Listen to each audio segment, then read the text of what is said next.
me see here. Digital boundary. Right? Yeah. No. You want to raise money for a good cause? Not on our watch. So, Not today. exactly. So, all right, cool. So we are back. So I'm going to go ahead and pick up where we left off. You guys are from the realm of Valencia. You are heroes of this actual realm. You lived a good, long life with a lot of success, fame, fortune, and you made a name for yourselves. D&D equivalent, you would have been like probably a level 11 or so. Wielded a lot of power. A lot of people came to your funeral. You were honored. You had families and grandchildren and all that kind of stuff, great grandchildren, so on and so forth and everything. So it's been wonderful. It's been really nice. So in this time, you are in the sort of astral plane, and in the actual astral plane, let me see here. Oh, did it freeze you? Just temporarily. Sorry. Oh, now it's good? Okay. All right. So, and in the astral plane, you are living your guys' life over again, your favorite moments and everything. It's just on repeat. You might not realize that you're living it on repeat, but it's like a sweet dream. You're there for the birth of your children again. You're meeting the love of your life for the first time all over, going on those dates again, feeling those butterflies. You're getting to spend time with your parents, and in their like youth, and just having all those like sweet meals. And it's just a beautiful, blissful time that you earned, in your afterlife. And this particular situation is actually going to be where you guys had your first adventure together, the first time you got together and decided that, this is not okay. There is a group of bandits that are just completely extorting all the merchants coming and going from town. It's wintertime, and a lot of kids are suffering from the winter sickness, and there's desperately needed medicine that needs to get to town, and you guys have confronted the ones who are in charge of like stopping all of this. That's which is essentially the bandit lord and everything. So as you're there facing him down, he's a Goliath towering over most of you. Is anyone bigger than a Goliath? Actually, I don't know if any of you are. And I'm close, but definitely not Goliath. Yeah, definitely not Goliath. Okay, yeah. So in this time, you guys end up seeing him, and you guys are level 3 for game wise and all that. So you're trying your best to it's mainly your courage and your bravado to face him, as he's swole. He has a legion of people with him and all that. And he looks to you and goes like, listen, I'm not a heartless sort of guy here. I'm willing to give you guys the medicine you need for these sick children. We absolutely can give them to him. It's just going to cost like 20 gold a vial. That's not what to ask for. Like, especially when it could save a kid's life, right? That's not too bad. As he gives you a wicked grin. Now, you guys all remember which one of you said the next line. And I'm going to go ahead and roll for it. And it was actually Garud. So what did Garud say in response to this? Garud looks at him and he goes, big talk for a big man. We have free healthcare here, right? Truly is a fantasy land. And he looks to you and goes, it's not free anymore. As he goes, so pay up or, you're going to leave in body bags. As he has a very large executioner's axe that kind of like, weighs on his shoulders and everything. And you all remember what the next person said, which is going to be hot dog.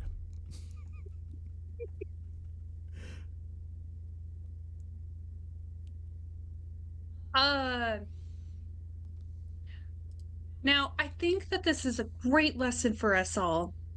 I think that we should probably just steal from him. I think this is a great opportunity for us to do that. And how would you guys actually respond to this? Mommy, I could not agree more, because your energy, sir, your energy is very harsh. You're upsetting the equilibrium of the entire force, and I need you to take 3 steps back spiritually. Let's rob this guy.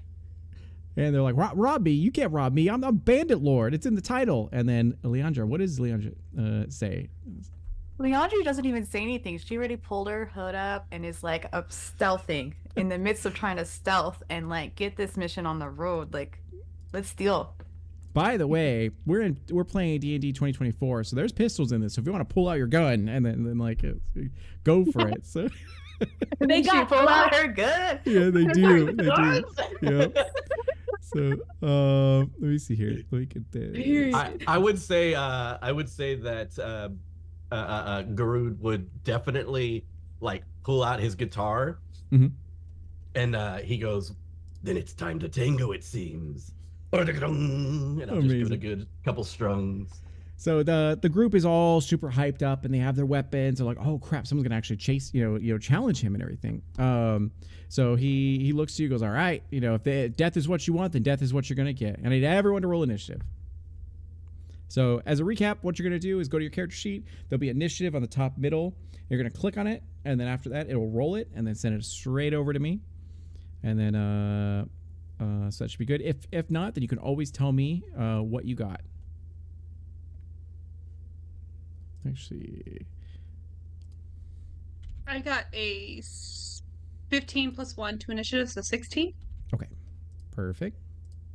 For some reason, it's not rolling me, but period. Oh no! 19 for Garud. Let's see. Sitting in a 19. Landry, and then Dagara. Got that'll a be 7. 6. A respectable 7. We're here for it. So I got Well, 11. my so 11. initiative, my initiative is actually -1, so that's a Mine's- hot 6. oh, gotcha. There It's we a go. spicy 6. Thank you for the correction. I appreciate you. Okay. So what happens this time is that one of the bandits rushes over to actually attack let me see here. Dagara. So they have their actual like crossbow, they load it up, they aim it towards you. You all remember this scene like multiple you've done this a billion times, over. It's like an effortless stance that you kind of go through, and you know exactly the moves that are going to happen next, and you don't mind it too much. Well, maybe you mind this crossbow coming at you, but a bolt flies through the air and gets a 19. So does a 19 hit Dagara? It, in the sense that it does. I do Alright. fear it does. Emotionally and physically, as sure. you end up getting Technically and literally. yeah, there you go. Yeah. So you get 6 points of damage as they hit you straight in the shoulder. Maybe this is like an Avengers moment where they hit one of you guys. Now you're all fired up. As next, it is Garud. Ooh. There are the Bandit Lord as well as 3 of his cohorts. So Garud, having a magical weapon of sorts, not even that magical weapon, a magical spellcasting focus, which is his guitar. He strums it a couple times, and when he strums it a couple times, it kind of begins to glow purple. And when it begins to glow purple, it just kind of floats in front of him and swings around his back and continues to play without him strumming it. And as he does, he just runs in and tosses his hat down on the ground. And when he tosses his hat down on the ground, it's like an awesome black sombrero, and he tosses it down and starts to dance around. And when he starts to dance around, it like kind of confuses anybody that he ever fights, because it's like, what are you doing in the middle of a fight? Well, he gets close, and when he gets close, he has his hands behind his back, but suddenly unleashes a couple like lightning fast blows towards the face. And I'm going Amazing. to go ahead and throw some unarmed strikes his way. Sure, yeah. 23 to hit, Absolutely hits. and that's going to be 6 points of damage. Oof. Broke his nose. And then I'm going to use my bonus action to go ahead and make another unarmed attack. Okay. And then really quick, Landry, I need you to do a roll a D100, please.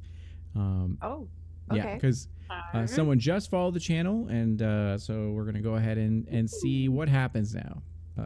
And then continue on, Dan, or Garud, Yeah. a 25 to hit this time, yep, 25 hits.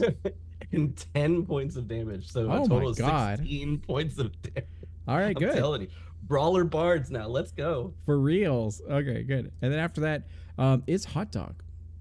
Child entertainer turn. Are you like a clown, and then you're just like rolling up into this fight with a switchblade?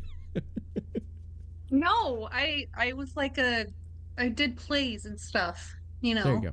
Perfect. but I taught them like, listen, children, you should only steal from people who deserve it, such as this guy. Yeah. I am gonna do a chill touch. Channeling the chills from the grave. I think it fits. Dressed in a hot dog costume. Let me That's right. see. And I got, oh God, 9. Do you see? A 9 is a cute attack. It doesn't work, unfortunately. Do you have another weapon in your bonus? Do you have like 2 weapons equipped? Let me see.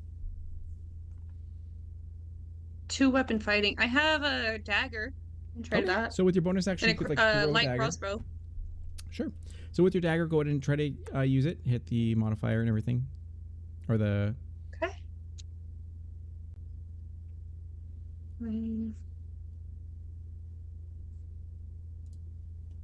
I do the DC again, right? Yes. Okay. You're gonna roll the die. Oh and my get- God. 4. You know, this is what like really the start of your character's like journey. You know, so it was very awkward at the beginning, but you know, you find your way eventually. Or you're just a moral support for Hot the Dog group. had to make a name for themselves. It didn't just. It didn't start with, you know what I mean? Exactly, yeah. So the next minute goes. Oh, by the way, it is stormy right now. That is the result that's happening here. Lightning is cracking, and every so often it might hit one of you guys. Or the enemies, you know? So that is 3. So they're actually going to attack Hot Dog. So one of them rushes to you with the sword, and they swing at you with a 21 versus AC.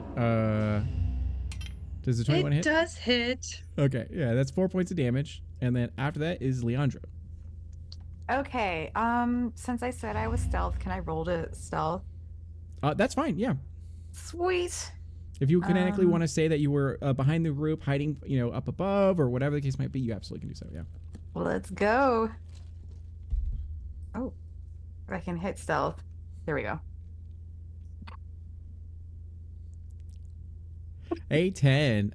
You sneeze, unfortunately, and Yeah, that is Look. so funny with +8. oh my god, Okay. that's so true. Yeah.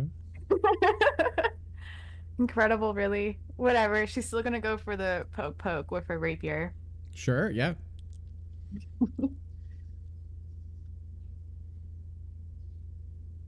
That's. Oh, wait, I didn't roll to hit. My bad. Yeah. Gonna roll a hit. That's strong damage, so we can keep that damage when Mhm. and 11. You got an 11. 11 will hit. So I'll say this right now. You guys are all going to start off with a point of heroic inspiration. Sorry, I should have told you that, Hot Dog. So heroic inspiration essentially is that you all have something you can re-roll if you'd like to, whenever you need to. If someone doesn't have a heroic inspiration, like they already used theirs, you can give it to them if you'd like to. So you did your damage, which was 8, and it's enough to incapacitate one of the actual bandits.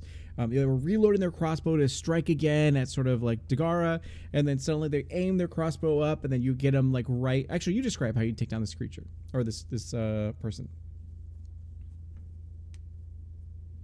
She would have okay, yeah. Let's say she did cough, and she's gonna play it off like she totally intended to do that. Like, haha, look at me, haha, and she will draw her rapier and just go for Amazing. the stab. You're like, you didn't see that. I was like, stab him. And then- Mhm. No, you have to die because you saw me do something embarrassing. Yep. Amazing. And then after that, it's gonna go Dagara. Yeah. So Dagara's like very much she looks like super chilled out for somebody who's in the heat of battle. Dagara's just like, I told you need to take several steps back. And Dagara's gonna go ahead and cast Spike Growth. Mm.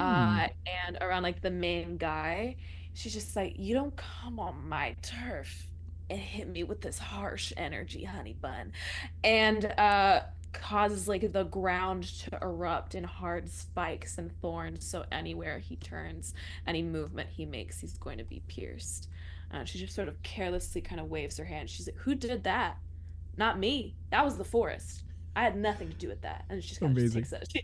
She moves like as far away as possible because she has there's a very, very low AC. As you guys are all like, I think she's a witch. I think like she's a like That definitely came from her. Was The that you? trees, No, that the wasn't. trees Yeah. are fighting back. I'm not doing anything. Amazing. And then do they have to roll anything to get hit, or is it only when they hit? Or Yes. So it's a 20-foot radius centered on. I made the point the main guy. Yeah. It becomes difficult terrain when a creature moves into or within the area. It takes 2d4 piercing damage Okay. for every 5 feet it travels. Gotcha. Okay. That's pretty good. So you engulf the area with spikes and everything, and completely change the terrain itself to be to their downfall. And you know that it's a hard fought battle, but eventually you would win this sort of fight. And that's why it's kind of awkward, because even though you've done this countless times in the astral plane and your afterlife and everything, at this point, what happens is that everything slows down and stops as there's suddenly this impossibly large woman that appears behind all of you, essentially, like this, the group and all that. And everyone stops fighting. You all see it, as it is this woman that is in a very beautiful sort of like red gown that just flows out from everywhere. There's mist that bellows around her and everything, and she has this sugar skull sort of like motif on her, and there's various skulls and things that are chattering all around this area. And is anyone trained in religion at all? You have Black Dot, meaning you're proficient in religion? You're all heretics? All right. Okay, cool. So I've got a cute little +2, and that's it. that's fine. That's cool. So you would recognize that this is the Raven Queen. She absolutely is this like patron, goddess of death and everything.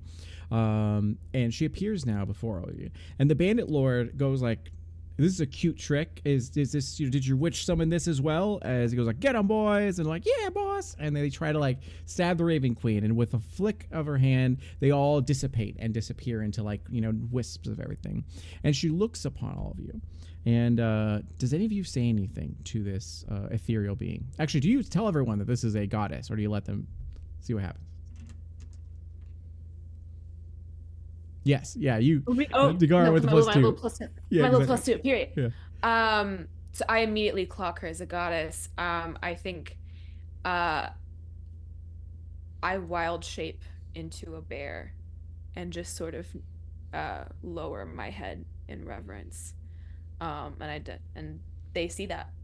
Okay, perfect. Anyone else say or do anything at this time? Oh, you're muted.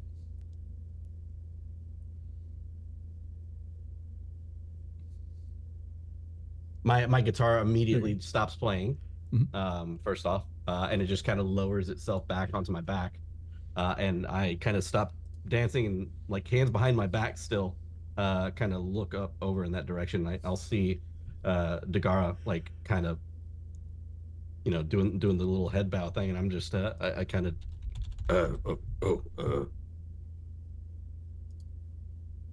Are we bowing now? Okay. And like Leandre will do like this awkward curtsy. Amazing. And the hot dog. I'm not gonna bow. I'll be like, "Hi, what's your name?" Amazing. So in this time, what happens is she gives a smile, a very slight, sort of warm smile to all of you. And she goes, "I am so sorry to interrupt your eternal rest." As she speaks, there's multiple voices that are calling out to you, very whispers, warm, sort of like a little bit haunting, but most of you feel kind of safe. But you also know she could mollywop you at any moment, and there's nothing you could do about it. And so in this time, she goes, "I am so sorry to interrupt your rest. I've watched you in life, and I've watched you sort of in death here, and I appreciate all you've done for in your various sort of adventures and everything. But I fear that I must come to you with one more conflict that is your people is facing." And as she's saying this, your memories are starting to populate here as you're realizing that like, oh wait, I've known these people for years. We spent an entire lifetime together. This is like, I didn't just meet them, I remember all my memories. I remember everything here, and it's all coming back to me. And while this is happening, she's like, continuing forward as you're having like a mini existential crisis. And she goes, "Unfortunately, there's something that's been happening in your home of Valencia. The realm has prospered and thrived for many years after your passing, mostly due to your efforts and everything. But now it faces the greatest threat it's ever, come across, which is there is a dark wizard that actually has come and, just completely fooled the queen and fooled everyone there, and is casting a ritual of undeath, and it's causing the realm between the material plane and death is beginning to get crossed over a bit, and it's interfering with my job and everything like that. And more normally I don't get into I don't meddle in the affairs of mortals, but in this particular situation, I find that assistance would be appreciated in this. And because I know that you are beloved heroes within this community, I could send you back if you wish to go and assist in this. Now, you would not be what you once were. You would be a fraction of that power, what you are right now in this, is what I could give you, to here. You would have to go fast because you have until the first light of dawn. Once that happens, it'll then go ahead and you'll dissipate and return back into the astral plane, forgetting everything you did and going back to all this kind of stuff. But if you wish, I can send you back over there to assist. But you've already done a lot for them. If you don't wish to, you can continue to live in the astral plane here and enjoy your afterlife that you deserve. And Groot. Groot just slowly raises his hands and he goes, "We're dead?" And he goes, "You are. You've been dead for about 20 years now. Maybe great grandchildren. Yeah." But. A paw. Just raise a paw. A raw as they go ahead and speak to you in bear. You just, this like growling like thing comes out, but y'all somehow understand, like, can we fix the memory thing? I think it'd be lame to do it and not remember. Like, can we free ourselves from this? I don't know. We're dead. We've been dead this whole time. Can we break free of this? They go, there are many things that I do in order to keep everyone sort of like enjoying their sort of afterlife. But yes, if you wish to maintain the memories of your actual sort of like what you've done on the material plane or what have you, you absolutely can do that. And they're just living for all eternity would shatter a normal mortal mind. So I try to make sure it's like a little bit better. But is this something that you guys would like to embark on, or would you like to stay in your actual? Well, we've always been cleaning up other people's messes, so I don't see how this is different. Let's get it. It's like we're janitors almost. Well, I wouldn't call it that. I would say that we're helping people in need. Yeah, That's what we do. It is. You'll see a bear point its paw and go, "Bars." And Amazing. Not the bear bars. That's so good. So Another round around the dance floor. I'll take it. Bars. Amazing. So keep in mind, if anyone donates, please let me know. Follow, subscribes, whatever the case might be. We absolutely can roll on this table of D100 to help or hurt the group. Right now it's stormy and rainy, and it will carry over. So as you say this, she goes, "Very well. Once again, the light of first dawn, once it arrives and hits you, you will go back to the actual astral plane. I cannot extend it any further from there. This is already breaching what normally should happen, because your mortal soul should not even be capable of doing something like this. But with my grace, I am able to send you sort of back, slightly different than you were before, but people will recognize you all the same. And in this time, you feel that your body is starting to, you were a spirit, a sort of a ethereal sort of being, and now you're becoming whole and sort of material and tangible. However, your skin, as you look to it, you see your normal flesh and bone and muscles and everything like that, but then you also see this like coating of like paint or whatever the case might be, and your body all looks kind of like Sugar Skull-esque, and all that. Various vibrant colors and all this, and all these sort of indentations all illuminate with this golden sort of marigold light and everything. And at this point, you begin to find yourself launching through time and space, going from one realm of existence to the material plane.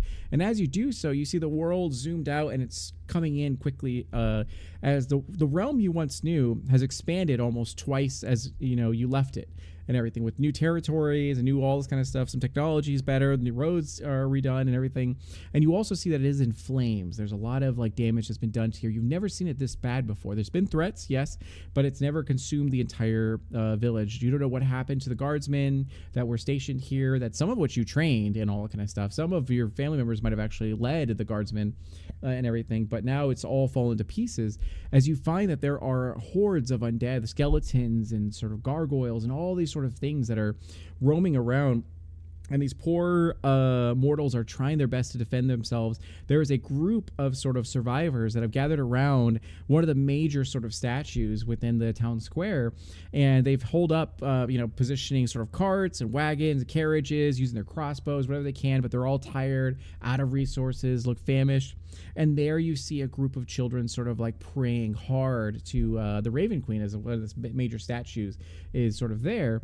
And you recognize them as your sort of grandchildren that are kind of there, all like 30 of them. And then as you go ahead and as you launch down, and as they're trying their best to be like, hold out, we've got to hold out for as long as we can. I need more bolts, I need more arrows, as they're like all running around trying to help each other out. And sure enough, you land and crash down into the town square. As you land, there's this wave of energy that washes over the undead and knocks them down for just a little bit. As the townspeople it doesn't knock down the townspeople, but they look to you and they're terrified as like, what is this new threat? And then they realize like, oh my God, that's and I'm gonna throw someone on the spot really quick here. So it will be Dagara. I need you to think of a group name that your guys' adventuring name was. So you don't have to think of it right now. You can go ahead and consider it, and then but they go like, is that one as whatever you're gonna think of? That's the name they put in there, and they're all your grandchildren look with eyes wide, and there's like hope has like bloomed in everyone as you realize you've got to take on these pesky skeletons now. Is there anything you guys would like to say or do in this time before you get into this fight with these skeletons to save the people? I feel like Garud would do an incredible 3-point landing, just boom boom, and with the hand on the ground and nice little crater underneath, maybe a little Terminator action as he stands up and turns around. Garud is pretty big. I mean, he is straight up like 6'9". And he holds a good stature, so he's pretty intimidating.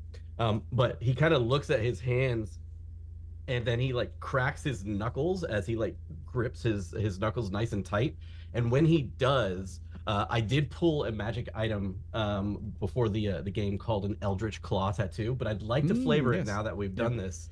I'd like to flavor it as all like the bones, all the white paint on my body is that tattoo. So whenever I like crush my knuckles together, it kind of glows almost like a fluorescent green for a second as it like powers itself up. Amazing. And then you hear some kids be like, "Is that Mima?" as they look to Hot Dog, and then and they like, and then your granddaughter's actually there being like, "Grandma, is that you?" As, My favorite grandchildren. Amazing. And then at this point, I need everyone to roll initiative again.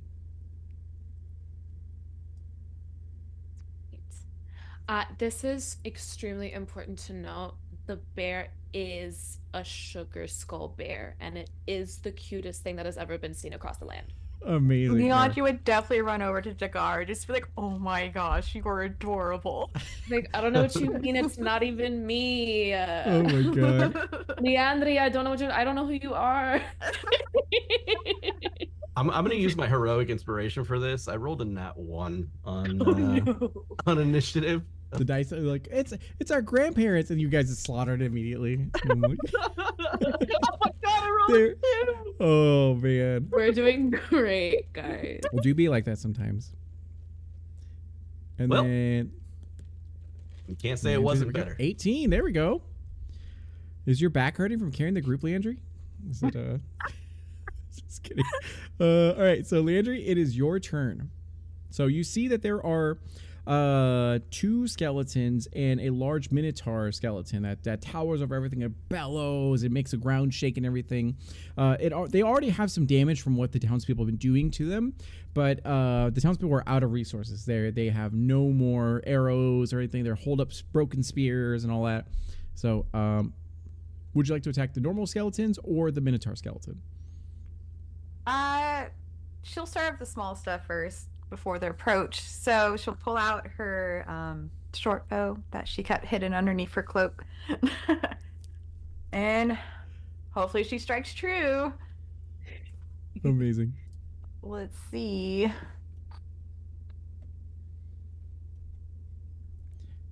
And you strike at one of the skeletons and get a 16. Absolutely, a 16 will hit. So you knock an arrow, it flies true and strikes. Go ahead and roll your damage. 5 points of damage. That's amazing. One of the skeletons goes down as you destroy this. All these undead have like a sickly, like green energy that's floating within them, and you strike that core, and it ends up shattering the entire thing. All the bones fall apart. And then anything else for you? She's gonna like look around for her grandkid quickly. Oh, you and be immediately like, hey, see did them. you see that? Did you see that? Yeah. They're like, I told you grandma It's was a wink. cool. Yeah. Yeah. Amazing.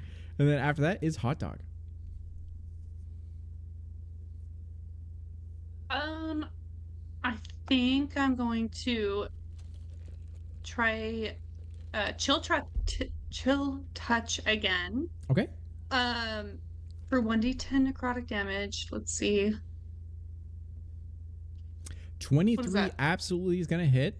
Okay. So who do you want to attack? Because you attack anyone. The Minotaur or the normal skeletons? Let's do the Minotaur. Okay. Was that a nat That's a 20? crit. Yeah, it was a nat 20. Oh, good. Okay. Yeah. That's So a roll crit. double dice damage then.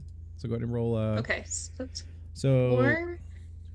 Oh, maybe it already did it for you. Is your normal 2d10 or is it?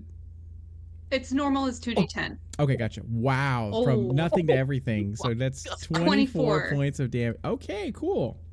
That's great. All right. Well, okay. So I got to remember I'm live at another person's channel. I can't say bad words. And then, Oh, noted. anything else? Anything else for you? Let me see. I think that's it for now. Okay.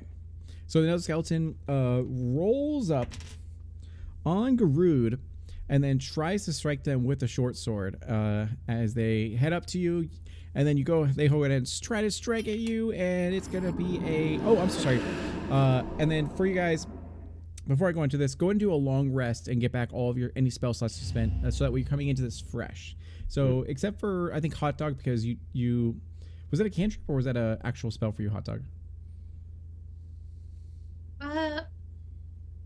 That was a cantrip. Okay, yeah, you're fine then. Okay. And then it's 13 versus your AC, Garud. Does not hit. Okay.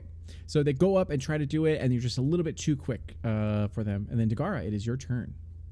So there was a one skeleton and the Minotaur. Awesome. Can we say that like after the dramatic landing, Dagara like went back into normal form? Yeah, if you like to. Yeah, she's just like, okay, everyone's seen the bear, and then she like kind of like turns around and comes back. She's like, oh my god, what was that bear? That was crazy. And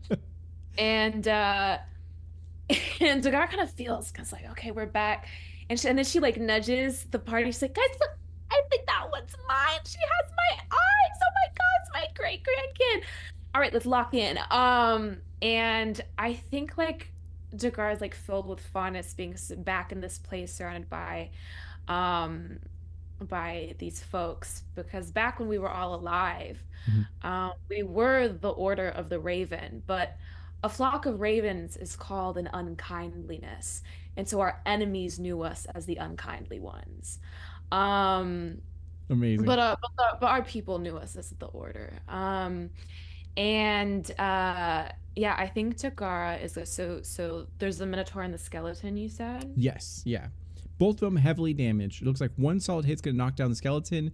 Actually, another solid hit is going to knock down the Minotaur as well from that last chill touch. Okay, heard. Dagara takes a look at the Minotaur, I think, and she's like, you come to our kingdom, you disrupt our descendants. We were chilling in the afterlife, and you come and you do this for what? You are a creature of the forest. You should be there. Why are you disrupting our lands? And she casts Thunderwave. Ooh, nice. Okay. She casts Thunderwave, and that is I believe, con On the save? day Yeah. of my daughter's wedding? Exactly. On the day of my daughter's wedding, when I'm in the There you go. afterlife? It's all of your grandchildren's wedding. One of your grandchildren's had a wedding today, and then all like, yeah, there you go. So And then Look how beautiful she looks. Look at her dress. What's wrong with you? and I have to roll against you, right? Yes, you have to make a 13 con save. 13 con save. They have +2 to con, so it's a healthy amount. They end up getting a 10. Incredible. Yeah, you just see like webs of lightning and of like thunderous energy, sort of reminiscent of tree branches crackling and engulfing the Minotaur. As she says, "Time for you to rest now." Amazing. And let's see that damage. And Oh, sure. That's me. Let's see. That's a 3d8. Let's freaking go. there's a chance of it all being 1, so that's cool. There is a chance. There is always a chance, Oh. but not when I'm an ancestor. That's true. 14. That's That's enough. Do you want to describe how you destroy this creature? Also, Garud, could you please roll a d100? Ooh. Yeah, I think she's kind of feeling, she's just like, okay, I'm back in a kind of blood body, but like Yeah. there's an echo of what it feels like. She's like, oh, I came back young. I look good. Yeah, she like digs her feet into the earth and she draws her power directly from the ground. And yeah, it's like trees blossoming from her fingertips, except they're crackling electric energy. She's like, honey, it's time for you to meet your ancestors, and brings it to the ground. You do so. As you do Thunder Wave, it shatters its bones completely and just like, it goes flying out, all these bone spurs and everything. And then Garud, what was that roll? I rolled a 3. A 3. Gotcha. Love it. I rolled a 1, a 2, and on a D100, a 3. Wow. Do I have you know what? Counting. Let me see.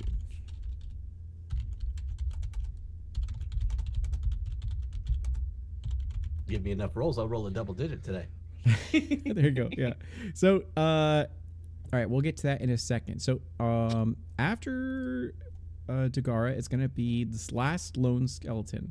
They're gonna rush up to Leandra, and then go ahead and use their short sword as they swing hard. They're like, rah, with an 18 versus AC. Ooh. Yeah, I don't Is have it? that. I'm Okay. 15. And they deal 5 damage as they get you like in the thigh or something like that. And then after that is Garud. Garud is going to look over at all the children who are probably either scared, maybe some of them are like entertained the fact that we all popped down, who knows. But I'm going to look over, I'm going to say, "Hola, niños. Time to prove the story's right, huh?" And I'm going to wang again on the old guitar. And this time I'm going to fully activate the tattoo. So kind of going to slam my fist together. And when I slam my fist together, my whole skeletal structure, like the paint on my body, goes like fluorescent green, like it's glow in the dark. And I'm going to activate that. That'll be my bonus action. And you'll see me not even get close to the individual. I now have 15-foot reach with my unarmed attacks. Wow. Okay. So I'm just gonna basically be playing the guitar, and what I'll do is like as I'm playing the guitar, because I'm actually playing it this time, I'll just jump up in the air and kind of kick my feet 1-2 into the air, and the second boot will become a like black tendril that like reaches out and slams into the Skeleton. creature. Yeah. And it basically just does an unarmed strike with a little bit of bonus damage, and 15-foot of reach. Sounds good. Go and roll it. All right, let's do this thing. A to 12 or hit- above.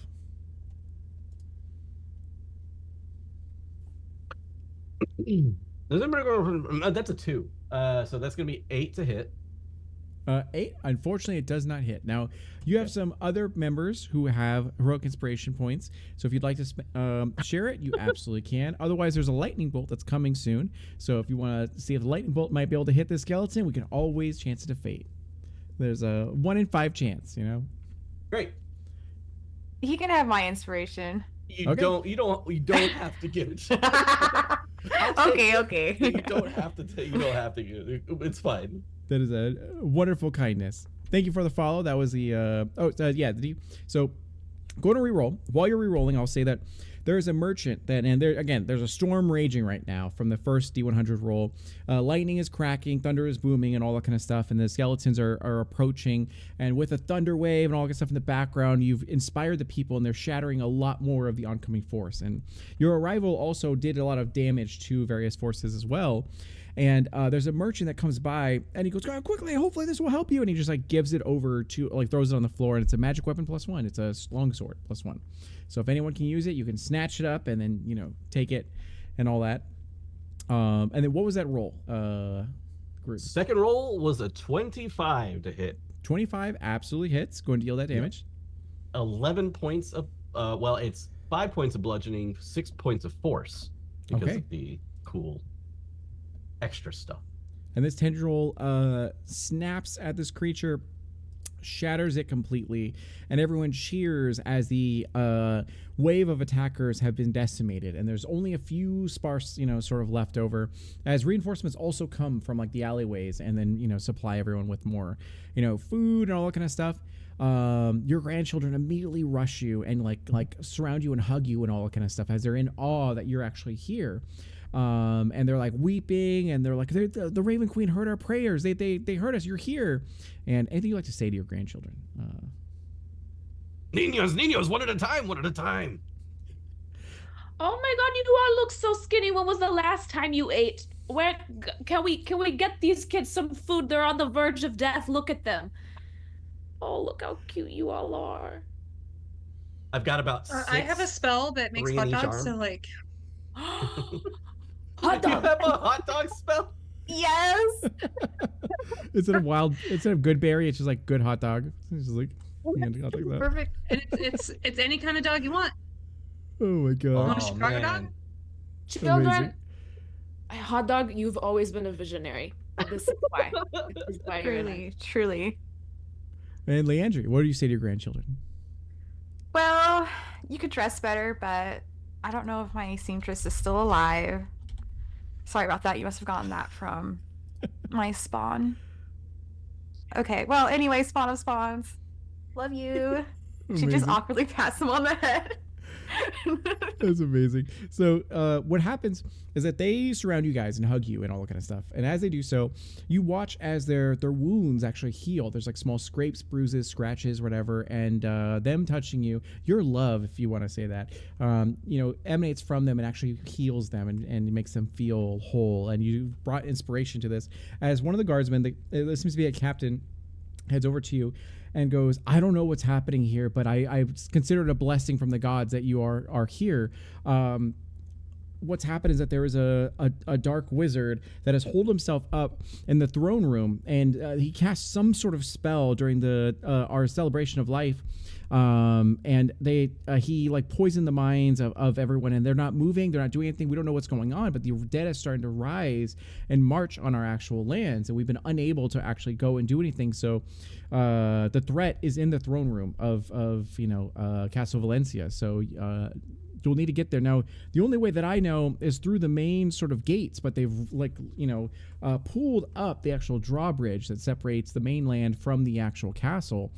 So I'm not sure how you're going to get there, but there's got to be some other way.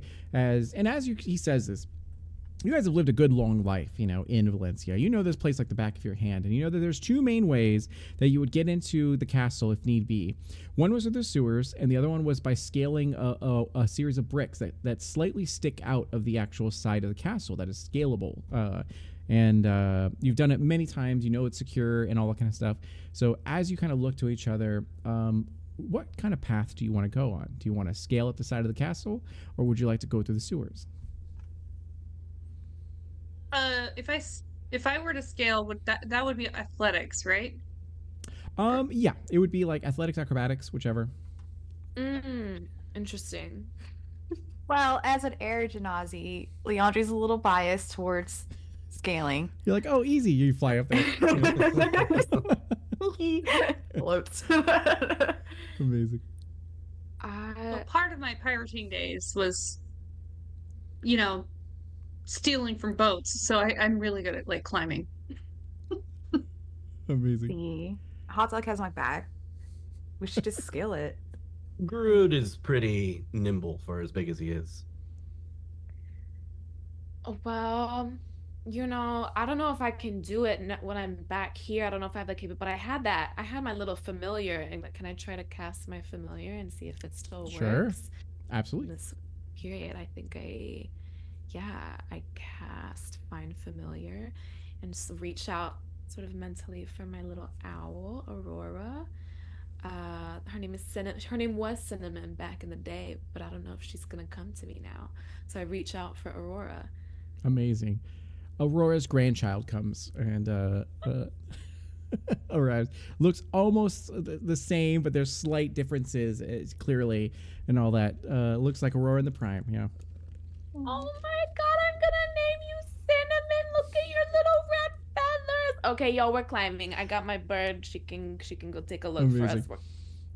Oh, And it can also be a Amazing. situation where like maybe someone has you in a baby Bjorn because you can't scale like anything, so they just like carry you and then like, so it's amazing. Okay, so you choose to scale the wall. As you're heading over here, the guardsmen tell you like we're going to reinforce this area. You helped us tremendously, so we're able to secure this and get the people out of here and evacuate them. We'll take it from here. Good luck, and I hope that the Raven Queen, sort of watches over you. And as you separate from the people, is there anything you say to one another as you head over to like, because you got to get to a certain part of the wall in order to actually find the parts that are actually sticking out. That way you can begin to sort of scale it. So first off, like as I'm leaving the kids and everything like that, what I'll do is I'll lean over like this, so they kind of slide down my arms like a slide, and they all just kind of bump off the end, one by one. And as I'm walking away with the group, I'll stop, I'll turn around, I'll say, "Oh yeah, niños," and I'll look over, and as they turn around, I'll grab my hat and I'll throw it over to one of them, and have them catch it. And I say, "We'll be right back, all right? No worries." And they're like, of course, we have so many questions for you. Oh my gosh. And they're like, they say you had so many lovers when you were alive. How many lovers did you have? Okay, we're leaving now. We're leaving. And then I'll just like, He had no lovers. He had no. Don't believe a word he's. Only one to make you guys. Yeah, there you go. You're like, maybe 5 if it was like a little sweat on the brow, and Yeah. we keep moving. amazing. So as you or anyone else want to say anything before you get there? All right. So in this time, you head over to the side. You find it. They're ever so slightly jutting out from here. To the like onlooker, it'd be just shoddy masonry, but you guys know it's like the secret sort of staircase that you guys can sort of like shimmy on to be able to hold a grip and also to like climb on and everything like that. As you begin to climb on, I'm not going to make you do any sort of athletics or acrobatics check at all, because you've done this many times before. Even in a raging storm such as this one, you're still solid and can do this. However, as you start getting up here, you start seeing through the windows what's actually going on here. Oh, I forgot one key details. So every skeleton that you encountered previously has had bits of sort of like mushrooms or fungi growing out of them in certain capacities. So you see it all like taking over some portion of a sort of body and everything like that. And as you look through these windows, they're like it's too small to actually have a body actually go through.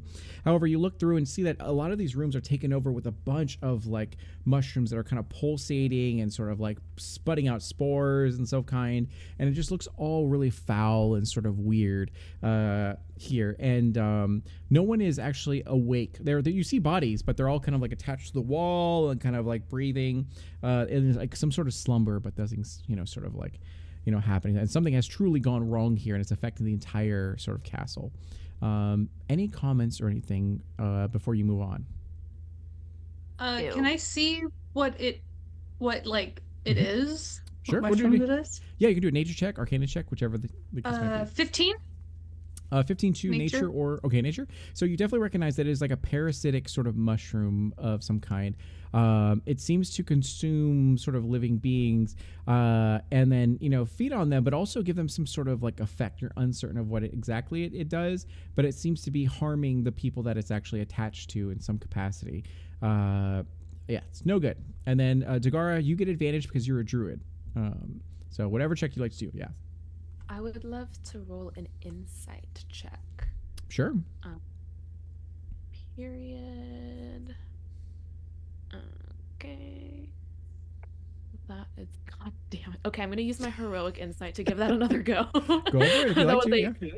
That was a 4. I'm all about you burning your heroic inspiration. That's totally fine. And that was a 3, and that's what's so crazy. Okay. So there'll be a grand total of 9. 9? Okay. So with the 9, you're a little overwhelmed with the situation. The storm is raging. You're trying not to, because maybe you have a fear of heights. Maybe that's why you didn't want to go up, and scale the building. I think she's like immediately very upset. She's like, did this Dark Lord misappropriate the forest magic that is our birthright? Oh, it absolutely did. Yeah. Dare. And you She's so upset. you recognize that despite this parasitic sort of like mushroom fungi, clambering over all these bodies, it's not harming them in the sense of like feeling pain. It seems to be numbing them. So at least they're not in pain, but it definitely is harming their body in certain capacity. And as you scale this up, getting further and further up to where the throne room is, that ideal positioning to get through this sort of particular window, you can hear the sounds of wailing, sort of like some ghastly, haunting sort of crying. And as you do so, you find that there are ghosts that are plummeting straight for you, coming out of some of the windows. And like they look not like normal sort of ghosts. They look to be echoes of a sort of person, but it's all sort of in the spore sort of like way and all that. So it's like a sickly yellow form as they're heading straight for you guys.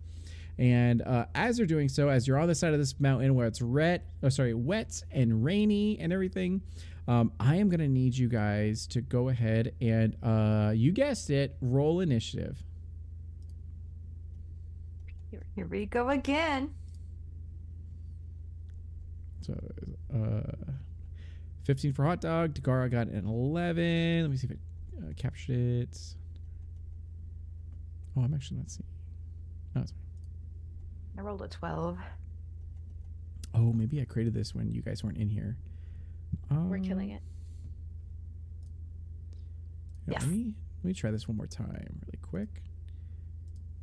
Save this, and then let's go ahead and go back. Okay. Mira. There's Garud. Oh well, we'll just go forward. Okay, so and then what did you get, Dagara? I got an 11, I believe. Okay, Yes. and then Leandri? 12. 12. There we go. And then Hot Dog, you got a 15? Okay. And then Garud, what did you get? 11. 11. Okay. Hot Dog, this is all on you. That's might be because the first two people are going are I need level 7. I can add stuff to initiative. you're a hot dog You're just- dancer as you just like Throwing hot dogs like footballs. You're just... amazing. And then so the first ghost is gonna go, and it is going to attack. Well, wouldn't you know it, Hot Dog? So as they're plummeting straight for you, they're looking to actually like grab at you and touch you and everything, and they're like, free me from this existence, it's pain and it is suffering, where am I, as they're just like streaming towards you. Oh my god. And that is a 22 to hit. It hits.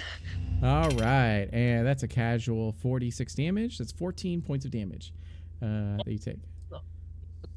And then it is necrotic damage. So I'm not sure if you have any resistances. I don't think so. You're a rogue, right? Yeah. Okay. So the next ghost is going to go, and you know what? It's going to do this. It is going to look at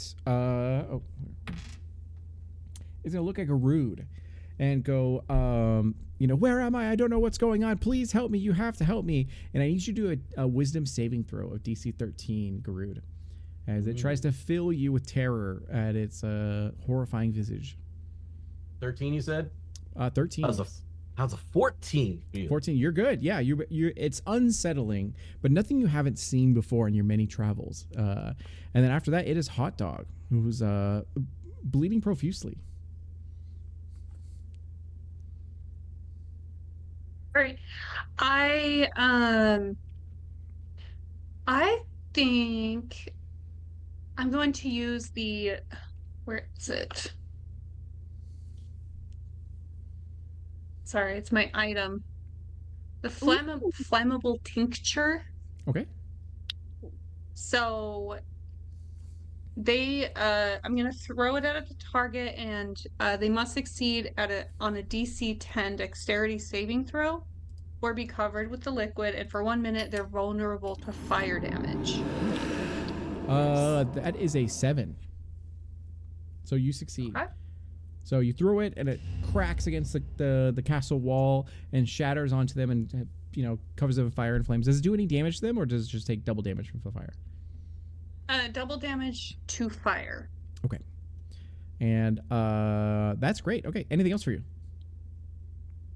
I think that's it because I can't do anything else. Okay. And That's then just one turn. So. after that, I think it's Leandry with the 12. Is that right? Yes. All right. Here's your turn. Are there any enemies near Hot Dog still? Yeah, they're kind of like floating next to you guys, so they're all within range. Of Okay. you.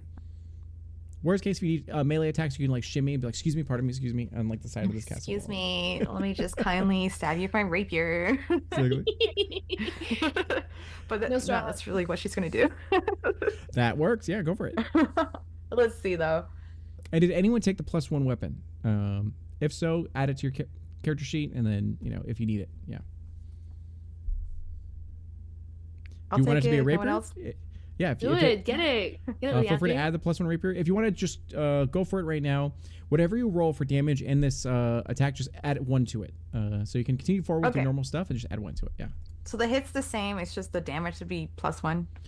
Both the hit and the damage Oh. are +1. Yeah. I'll just add mentally +1. Sure. Okay, I think it hits. Oh my god, a 24. Yeah, that hits. That hits.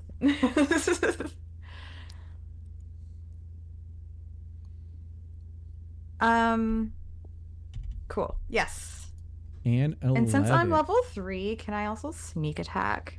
Absolutely. I think one of the conditions is that someone needs to be within 5 feet of your target. Is that right? Yep, you're good. Go ahead and roll that sneak attack damage. Heck yeah.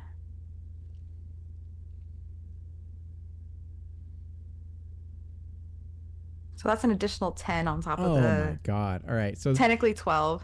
so one of the ghosts, which seems to be a ghost of an orc woman, seems to be just barely visible. It's like transparent, also almost completely destroyed. The other one is pretty thick, and not just in their body type, but also within their sort of spirit and like how much it is in the material plane and everything. So after that is going to be Garud.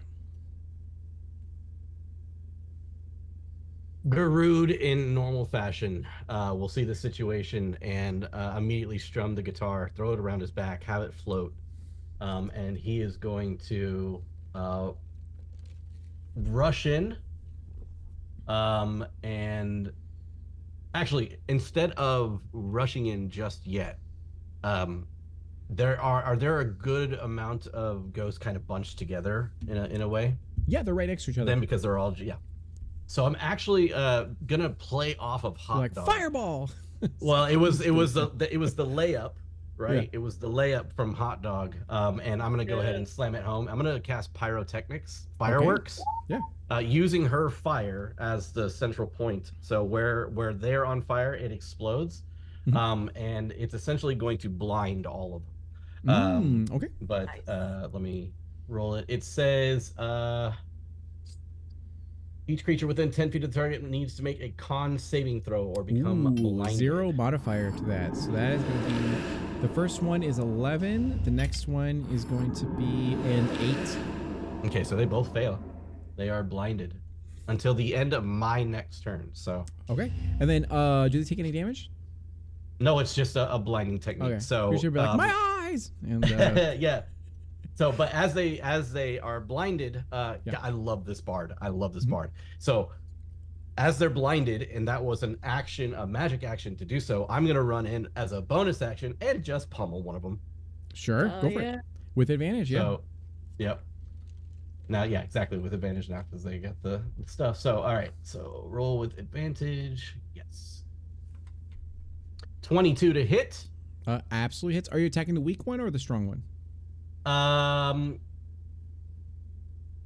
Would I be able to tell the difference? If I can't tell the difference, yeah, one is flip a coin. flickering in and out of existence because it's barely holding on, and then Yeah. the other one is pretty, solid. Okay, no, I'll go for the one that's already flickering out, just so we Okay. just lessen the odds. That is 9 points of magical bludgeoning and 5 points of force. Oof. All right. Do you want to describe how you destroy this creature, this ghost?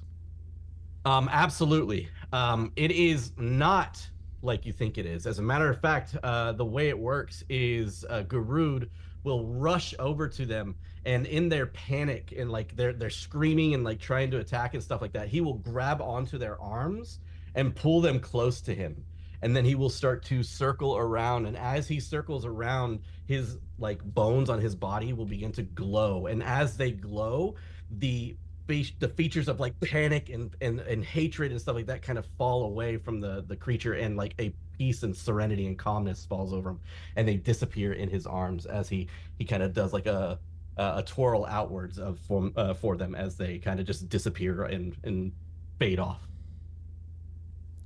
Oh, and like a little pigment soul. It's like thank you as it like fades away. A little pigment soul. And Sorry, then, deep cut. I love it. and then after that is Dagara. Yeah. That's so cute. Can you remind me what like our environment looks like? Yeah, absolutely. So, essentially, there are these rocks that are jutting out from the sort of side of this castle wall, and the ghost is like right in front of your face. Not in front of yours, but I guess in front of Hot Dog's face. And so you could absolutely reach them if you'd like to. There's vegetation that are on the side of the castle wall as well, if you need to, make use of that, and whatever else. Yeah. So we're kind of still like haphazardly like Exactly. Yeah. mid climb. Okay, just want to make sure things are like okay, things are precarious for sure. Yeah, I think so there's just this one little guy left. There is. They're pretty solid. So, Okay. yeah. Okay. Then I'm gonna do like a cute little first level thunder wave at this bad boy. Like, get out of here. Poof. Yeah, I'm just like just get out of Hot Dog's face. She just wants to feed the children in peace. Think of the children. And she's gonna try and cast Thunder Wave, and that is a con save. A con save. Okay. So that was a +0 for con saves with these little ghosts. Little ghost. And they end up being a 9. Period. And I can do it without hitting Hot Dog, right? Or is Hot Yeah, Dog- absolutely. You can place it, Okay. It's technically supposed to be within, around you, but we can flavor it to say, like, you choose the area and it's like, yeah. I'm an ancestor. I can put it wherever I want. Exactly. There you go. Period. Cute. Then I will roll damage. Fierce. That is 10 thunderous damage. I'm like, get, leave her alone. They're like, no, stop. As they're like trying to hit you. And then go into your damage. Fierce. So I rolled 2d8, and that was a 10. 10. Okay. So, after that, finally, I'm going to go ahead and roll. If it's above 11, you guys are good. Okay, good. So the lightning ends up coming down, crackling, and strikes this ghost. It is going to destroy them as you go ahead and push them out just in the right area, and the light in front of you. Now you're all blinded for this temporary moment, as it like strikes this creature, and then it just like again turns into a pigment soul. And after everything calms down a little bit, and your eyesight like comes back to you, you're alone in this sort of area. And then let me see here. So Dagara, I need you to roll a d20. Okay. Heard. Come on. Gosh, dang it. Rolling low today. Okay. That's a 6. A 6, that's fine. So with a 6, you end up getting I believe it's a protection ring. Let me see here. Ooh. A ring of protection, rather. Fierce. Thank you for that. You find that it drops from one of the ghosts. They dropped their wallet, and in their wallet was a ring of protection. And It was any- dropped a little ghostly wallet here. and if you don't know, the Ring of Protection gives a +1 bonus to AC and saving throws while wearing the ring. So you can wear it, or anyone else, if anyone else wants it, can do so. Yeah, Okay. checking in with my party. Who my AC is like 11. Does anybody have a particularly low AC? It's all you. Mine's Know. You a keep 10. it. Oh, you got a wait, 10? maybe a hot dog. Well, Got a let me check your character sheet, because you might be Oh, like wait, you got naked leather. right You now. got leather yeah, armor, right? Yeah, I think you're Your naked. You didn't leather? equip your armor. Let me see really quick. She's got her hot dog armor on right now. Mm-hmm. It's just My Fun. hot dog dress. It's the Yeah. hot dog dress. Like hot dog That's dress all is it just is. code for she's naked, as like she's been naked the whole time. exactly, yeah. Oh, man. She's just very God. free spirit. And then let me see here. I don't see that you have any armor. Yeah, you don't have any Yeah, armor. she's in her hot dog suit. Yeah, okay. Hot dog, you simply must take the ring. You simply must take the ring. Here. If you're gonna wear buns, you must wear. a ring Yeah, of there you protection. go. Buns out, man. Buns out for the hot dog. Let me see here. We'll do Jagar Yeah. already has a ring. Hers is a ring of hidden desire. It's fully just for roleplay, but she's already got her little ring. we love a role play ring in a one shot. I was like, ooh. Yeah. Is everybody okay? Do anybody need healing? Hot dog. Hot dog maybe. yeah. Oh, I'm okay. I got a 7 for my hit points out of 21. You know. Oh boy. Oh boy. okay. Just a little Dagara- all over my body.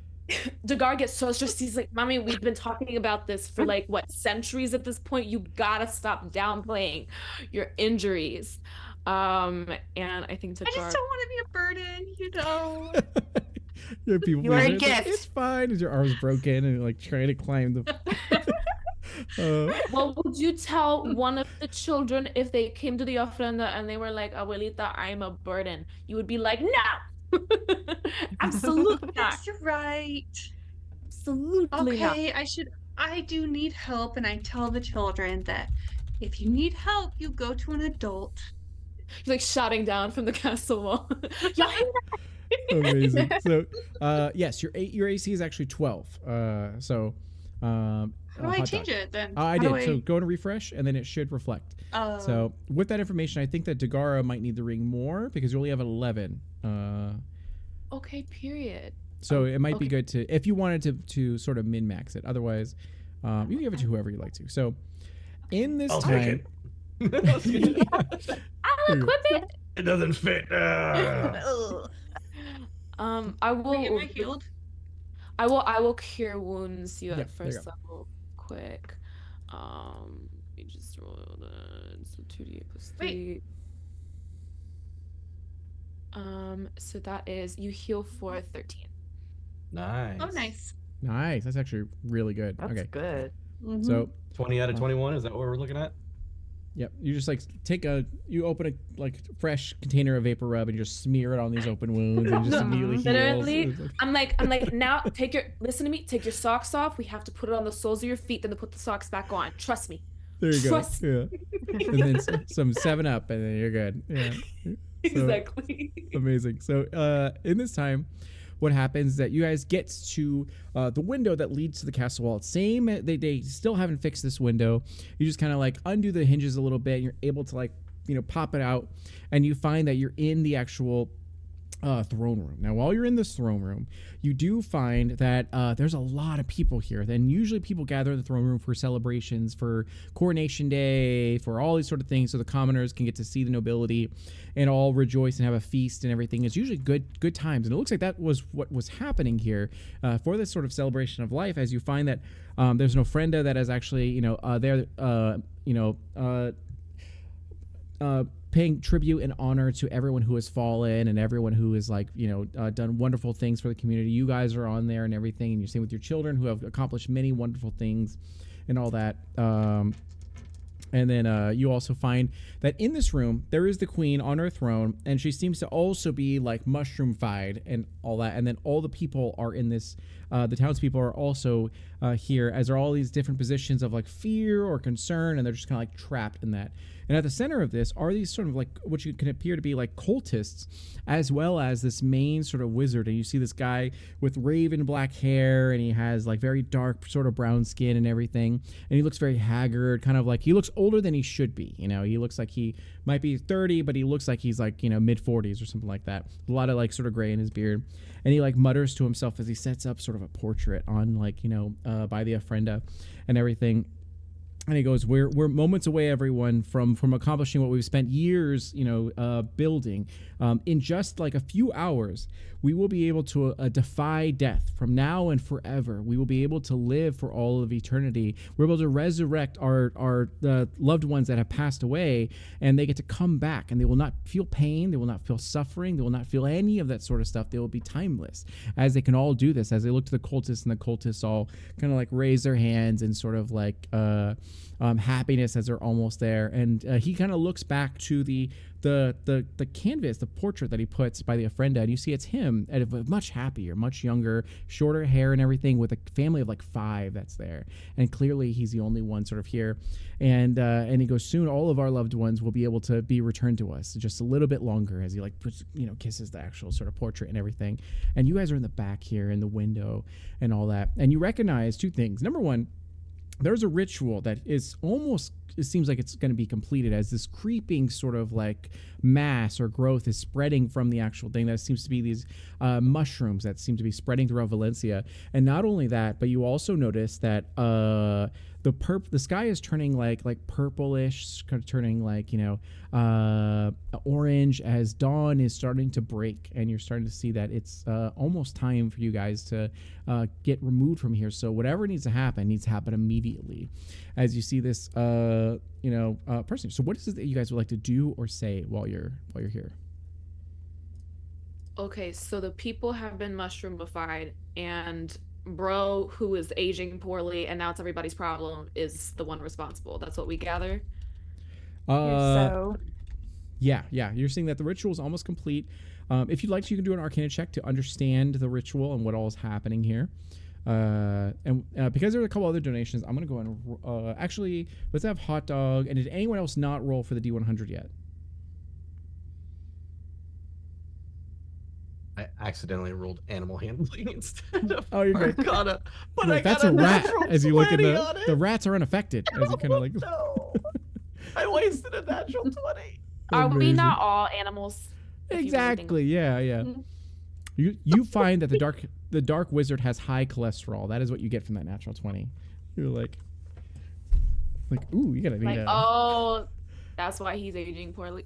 exactly like eat a salad, please. my any other Arcana was checks? 18. 18. Okay, so with an 18, you recognize that in order to even get this ritual off the ground, it would have required immense amounts of power, which you can tell is being fed upon, because it's death magic, from the souls of multiple people. And it seems like the mushrooms are keeping everyone in a state of like undeath, where they're not dying, but they're not quite alive. So it's like, giving more power to the spell than usual. And he is the source of everything here, and the cult by extension.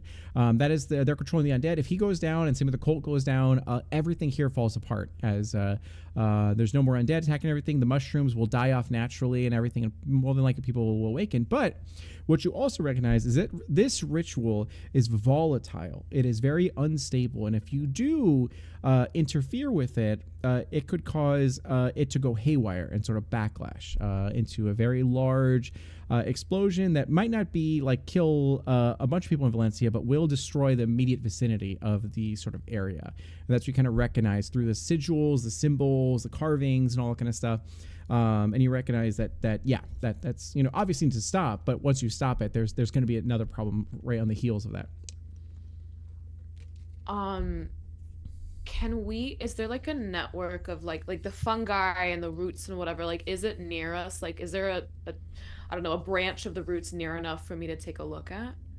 Oh, for sure. They're all around you. You had to like cut some of them off with a knife in order to open up the window. So yeah, it's right next to you. Gotcha. Okay. And then Hot Dog, go and roll a D100. I did. It was a 40. It was a 40. Okay, so let me check that really quick, just in case. And you guys are all dead. So really a great streamer. I'm just kidding. Too late. Yeah. So Believe you. okay, cool. So the party stumbles upon. Okay, so we'll incorporate this in a way. You end up finding a spell scroll of lightning bolt. That's like right nearby. You know, one of the arcanists, the royal arcanist, was here, and he had like a bunch of like, you know, paperwork and all that kind of stuff. And one of them you recognize as a spell scroll of lightning bolt. Yeah. And as a recap for everyone, just for your general knowledge, a spell scroll of means that you can burn it once and you get to use that spell and it's gone forever. So anyone can sort of like pop it and use it. Yeah. Hell yeah. Garud kind of looks to the group and says, "So this thing's gonna go boom if we really mess it up." And Leandri, did you tell them all that, or you're like, no, everything's fine, let's Yes, keep going? she would have conveyed that. Yeah. And by the way, it's super unstable, so we got to figure out how to, you know, stabilize Wait, how it. many like innocent people are in this room? Oh, there's probably like 120 people here. You see that it's actually like Bring an Orphan Day, so all the orphans are also sort of like in this room. With- It's And like- Orphan Day! Orphan Day? What? Your And across- granddaughter's wedding! And across from them are a box of like kittens and puppies that are like also. Wait, no, for sure. So Garud is gonna say, "The break the door down approach what we usually take might not be the best option here." I agree. Should we send this little owlet? He won't suspect an owl, probably, hopefully. You should send a little owl to like look at the actual infrastructure of the Why don't- ritual he Why set don't up. why don't we do this? Why don't you do that? And I will create a distraction. Maybe speak with him. I want to check insight on the crazy leader. Sure. Mm. He was like, I didn't say I'm Yeah. crazy. It was Oh, an 8. Oh, an 8. He has some Yeah. good ideas. I'm just kidding. No, Like he's kind of hot. Like, yeah, right. Bert, Hot dog right there. Hot dog Exactly. is like hot donning a dog's in her robe. prime, so Amazing. Hot dog's Start like eating a he's mushroom. making a couple points. Well, okay, friends. Here's what I'm like so there was a picture he was looking at that had family members, and he's the only one left standing, right? Correct. Yes. Okay, so obviously this young man has not processed his grief healthily. We're ancestors. Like, this is the natural order of things, and he clearly has not gone through the process of elevating his ancestors and communing with, like, he's not doing his work. He wants his cake, he wants to eat it too. Maybe everyone was taken from him young. Nobody's been able to like sit him down and like walk through grief with him. Like, let's like take a little look with Cinnamon, and then maybe we can talk some sense into him, hopefully. Sure. And you recognize that dawn is breaking, so you only have a few, maybe 30 minutes left, essentially, before you. Cinnamon!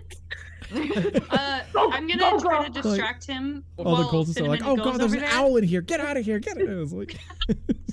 No, I Gore, want to how's try it? to distract him maybe with using thaumaturgy, phantom sound.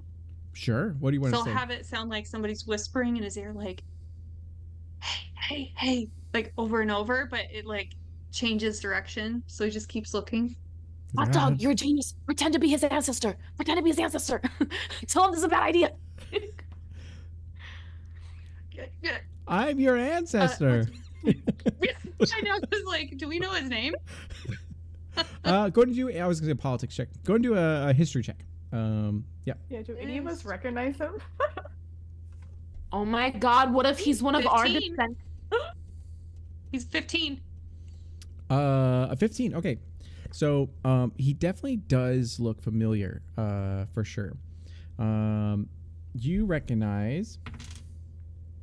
Wait, I used to travel with him in when I did my children's traveling show. Exactly. You're like, What a twist. bratwurst? After all these years. No. So no, it won't be that. So in this time, you recognize that it is he looks familiar. You don't recognize him fully though, and all that kind of stuff. But you definitely recognize he must have been from a noble family or something like that. And then at this time, what is it that you'd like to do or say? So you whisper, and what do you? Yeah, it's the phantom sound thaumaturgy. So, Mhm. how about a really, really, like a baby's voice saying "daddy," like over and over in his ear in random spots. That is terrifying. And then like, so go to do intimidation or deception or whatever you're trying to do. Is that? Wait, how do I? It's just a cantrip. So what you're gonna do is you're gonna look at your normal skills, and then you're gonna find deception or intimidation, and then whichever one's better for you, you're gonna click that, and then just go and roll it with advantage. So you're gonna roll it twice, essentially. Or I think you could right click it and roll with advantage. Yeah. Okay. Performance? Yeah, let's do performance. That's great. Yeah, you can do performance. Ooh. Oh shit. Okay, that's Natural horrible. 1 That was 3? terrible. So go ahead and roll. Go. So roll it again because you have advantage. Okay. Are you? 10. That's 7. a little bit better. So Okay. you're like, it's I thought kind it of was like, natural one again. Ooh. so you try to do a baby's voice, but you haven't heard a baby in a while, so it's like, daddy. As it's like, who said that? And he kind of looks around, and immediately he looks over to you guys and goes like, oh, interlopers. As I goes like, wait, you look familiar. As he kind of looks forward and goes, oh my God, you are the Order of the Raven? Is that right? Mhm. Yeah. He's like, you guys are the Order of the Raven. I remember buying your guys' action figures when I was younger. As I had a poster on my wall of you guys. And then he goes, I don't know what kind of magic brought you back here, but you must not interfere with my ritual. This will change everything for Valencia. It'll make us an unstoppable force. This is only, it's not what it looks like. It's much worse what it looks like than what it actually is. Niño, pardon the intrusion. And he will step forward, and he says, what you doing here is profane. This isn't right. What you are doing, you are trying to bring back people from the dead, no? And he will look to you and go, he'll nod and everything, and go, I know what the road I've taken to get here has been one that is very hard fought, and I've done a lot of bad things, but it's gonna make everything better. You'll see. I just need like 20 more minutes. As he like walks over to his ritual to like finish casting. I want to say like, oh, sweetheart, you don't know what you're actually doing. If you were, well, I don't think you would, because it seems like you're not that smart from what I remember of you. And he looks over and he goes, what do you know? You're gonna ruin everything. Just don't interfere. I need 20 more minutes, and then you'll see. If you still want to kill me afterwards, then you absolutely can. No. Wait. Look, you see us here now in the flesh. Well, sort of. But we were brought here back from the dead, just like you're trying to do now. But guess the way we were brought back? From the love of our ancestors, from the love of our children, and their children, and their children's children. You understand, there are different ways to honor the dead and bring them back. Just because you do not see them does not mean that they are not there and they are not listening. And go to do a persuasion check. Can I be like, he's right, Bobby. I don't know who you've lost, but this isn't the way, to give him the help action? Absolutely. Go and roll with advantage. Oh, thank you. Otherwise, you would have bit your tongue halfway through, and then he's like, bless you, as Okay. a kiss ritual. Better. Oh, 17. I also Okay. kind of 17. want to steal from him. Can I steal from him? You're like creeping through the room to go through his wallet and like take out a 20. So with the 17. I just kind of want to see if he has like something on his person that can give us an idea. He's pretty decked out. Yeah, for sure. Like he also, even though he's mortal, he has various mushrooms that are embedded onto his form and everything like that. And at one time, it looked like, if you look to his portrait, he was a fairly handsome, guy that seemed very well off. You're not sure how he got to this point or anything, but he's definitely fallen down a really hard road of like dark magic. And this time, you talk to him, and you look to him, and you speak to his sort of humanity, and he goes, trust me. I know I'm the villain in this scenario, but it's for the greater good. As the other coach is like, for the greater good. And then, and they're going to try to cast their magic, like, stop them while I finish this. As they pull out their switchblades and they begin to, like, you know, snap their fingers and then go towards you. And then- so I need everyone to roll initiative. Hey, we get a soundtrack. Yeah, there you go. Yeah. Every fight. Okay, there we go. And then, so I've been cruising at an 11 for 2 hours, and the consistency You has have. come. It's impressive, really. honestly, It's- yeah. Beautiful. And then Leandry It's got full. a 9. So let me put that in there. There we go. All right. So getting into this, let me check if there's any more, anything here, any more donations, anything at all. That way we can see, oh, was there another donation? If there was, let me know. That way I can go ahead and we're just going to roll one just for funsies. What's the worst going to happen? Summon another monster. So, we're going to do 4. So that would be Garud. So Garud, go ahead and roll a D100 for me.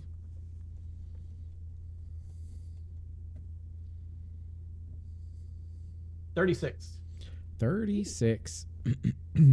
So with 36, okay, awesome. Oh wow, this is a. Oh, what was that look for? What? Okay. So I'm gonna go ahead and say that. Let me do another D4. All right, cool. So Leandry, suddenly something goes into your mind as you see that there is a vision that populates into your head, and what happens is that you watch yourself in multiple portions of this sort of future. And as you can see this, you guys fight this necromancer, and a lot of times you win, sometimes you lose and all that kind of stuff. But in some of these victories, you're faced with a choice of like the ritual. It's unstable. It's going to explode. What do we do? As you see to him, and in his dying breath, he tries to like call you over to tell you something, and you see that it's of vital importance. And in the ones that you choose not to, the entire castle goes up in an explosion that takes everyone with it. But in the visions that you see that you do talk to him, you actually are able to, there's other outcomes that seem that the land lives on and things continue to progress. But you're not sure exactly what that exchange is, but he tells you something that changes everything for this. And you got to get that vision while everyone else sort of like gets ready to like throw hands with these creatures. So the first one up is Garud. So Garud, you see that there is this head necromancer. And then you see that there are the cultists that are with him. There's 2 cultists, and then there's him. The rest are like channeling the ritual. I'm just gonna say, under my breath, I'm gonna be like, "Hijo, you have so much more to learn." And I'm going to strum the guitar. Wang! It's gonna swing behind my back. I'm gonna use my bonus action to use Adrenaline Rush, and that will allow me to dash and also gain a couple temporary hit points. That will be used that. I'm going to use it as a bonus action to dash, get up in his face. I'm going to rush up to him, and whatever he was doing, I'm going to take his hands and pull him back behind him, and I'm going to try to grapple him. Okay, sounds good. And then that's a strength check, right? It's strength, yeah, strength or acrobatics. Well, he's got a -1, so that's great. That's a 4. It's a mighty 4. It works. Okay, cool. So he's grappled now. He's like, wait, stop, and- don't. And that would be my full action as or my full turn. Okay, we're gonna look this up together. So grapple. While a creature is grappled, a creature grappled another creature. Characters typically grapple. Let me see here. Your speed is 0. Disadvantage and advantage on any target other than the grappler. Disadvantage on attack rolls. Disadvantage on attack rolls. Okay, gotcha. So, all right, cool. Oh, I can move with them too. He's pretty light. He hasn't been eating that much. So he's gonna look out to the group and all that kind of stuff, and he's gonna look specifically to Leandry, and then he's gonna go ahead and open his mouth, and he goes, "I'm so sorry," and he goes like, gonna just spores spawn out from his mouth, heading towards you, casually. Smells like cinnamon. And then will a 19 hit you? Yeah, Okay. it will. So as it flies through the air and impacts you. Is that the main guy? Yes. Okay. Oh, with I was disadvantage. just I'm making- sorry about with disadvantage. Let me go ahead and roll it again, just in case. That is going to be a 13. 13 versus AC. Ooh, they don't quite hit me. Okay, you're just a little bit Go. faster, which is good because you recognize that, like, as you maybe, and you were on the windowsill as that vision was coming through your mind, and then you look up and make eye contact with him, and then see a giant bolt of this sort of like Plagomancy, sort of like rushing towards you, and you dodge out of the way just in time, and you look back and see that the entire windowsill is covered in all of this sort of like fungi, and then after that, it is the cultist. The cultist is gonna run up to Dagara and then attempt to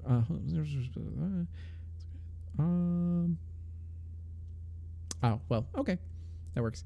They're gonna go ahead and look to some of the zombified people, not orphans or kittens or puppies, and then they're like normal dudes, middle-aged dudes, as they get up and then take their sword out and they rush towards you, and then they're gonna go ahead and a 16 versus AC.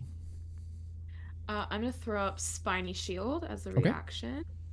An ethereal berry of spikes interposes itself between me and an attacker.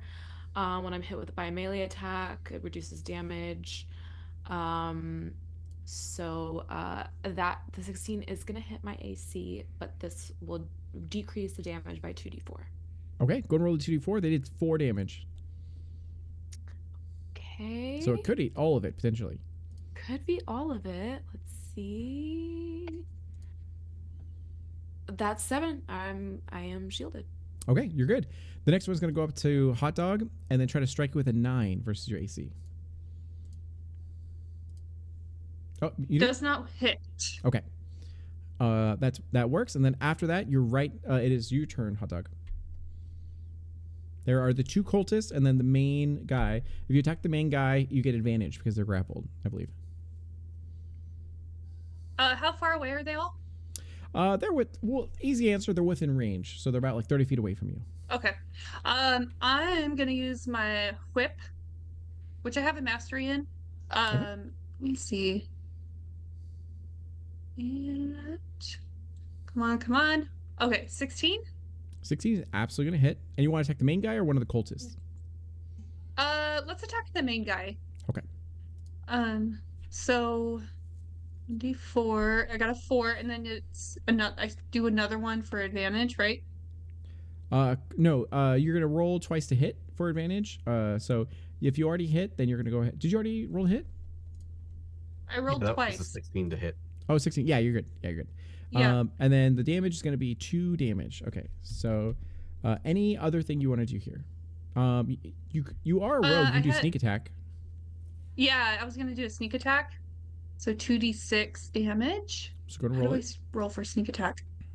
There should be a button for sneak Should attack. be a sneak attack button, yeah. I don't see a sneak Maybe attack under, button. maybe under your all. Oh, there it is. Yeah. I'm just blind. And that is 11. 11. Oh my god. All right. He's like, "Stop. No." As you're just like whipping him, you're like, "Don't do dark magic." And Don't do dark magic. and then after that is going to be exactly Dagara with 11. Cool. Could I do like a quick insight check to see? So I am really interested in the fungus on the ground, and Sure. I have, and you can, and I'll roll an insight check. You know what I mean? I want to try. I want to see if I get the sense that if speak with animals, because fungi is not a plant.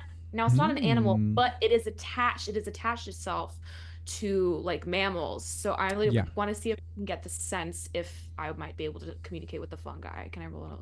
Sure, go for it. Okay, fierce. That is an 18 plus 5 is a Okay, so 23. So with a 23, you go ahead and do this. And as you do this, use your druidic powers. I'm only giving you this because you're a druid. And as you use this with your druidic powers, you connect with this sort of,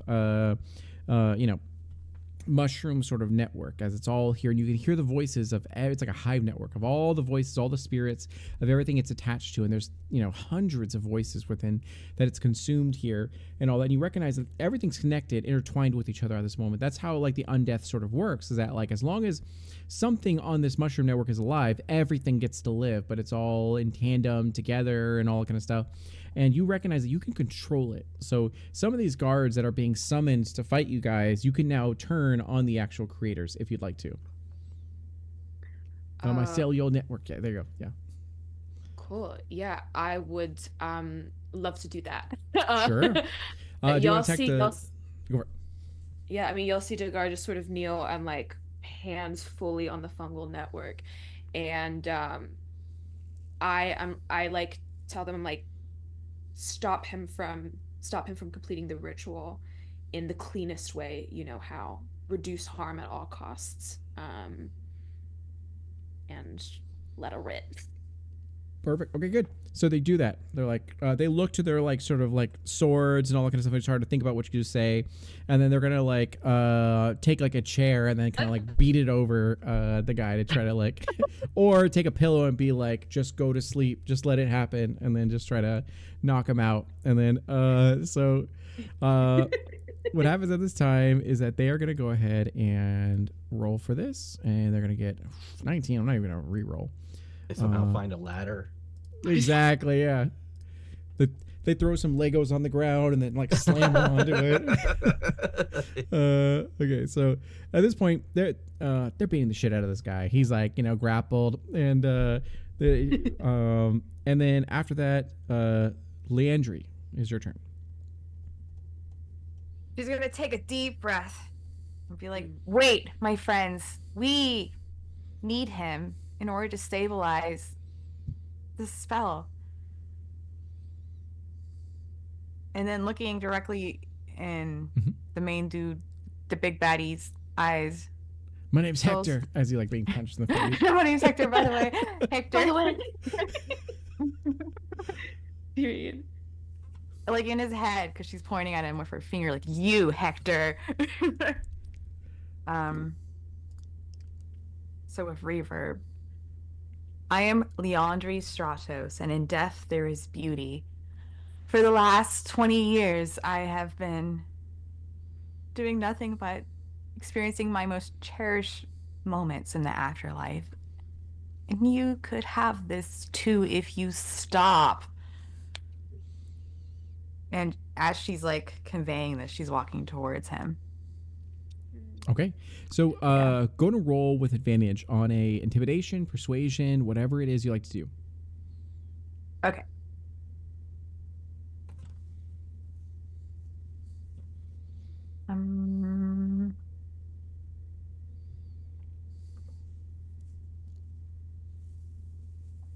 I love the just, if you stop. just stop it out.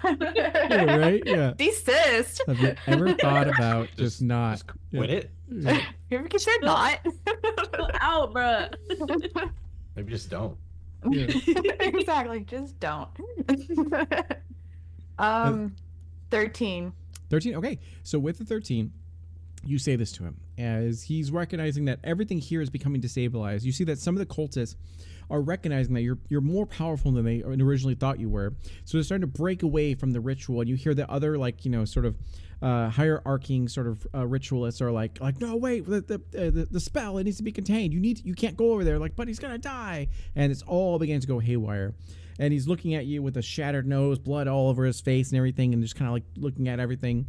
And he looks to you and try to you see his consciousness start to really come through as he slumps in your arms, Garud, and goes, it's too late. The ritual is going to go one of two ways. It's going to consume all of sort of Valencia as originally intended, or it's going to implode on itself because the magic, needs to be either released or it's going to, essentially explode and all that kind of stuff. And he goes, but they're, and he kind of just looks to you, and it's very similar to the vision that you saw in this time. Maybe not the mushroom people hitting him over the head with a chair, but it was similar as He looks to you and goes, but I think there is a way that we can actually sort of do this. You are all powerful beings, graced by a sort of goddess. There might be a chance that there just might be, as he kind of like is trying to mutter to himself and trying to figure sort of everything out. And suddenly the Raven Queen appears, before you guys. Same with the green, so the red gown that is like flowing through everywhere.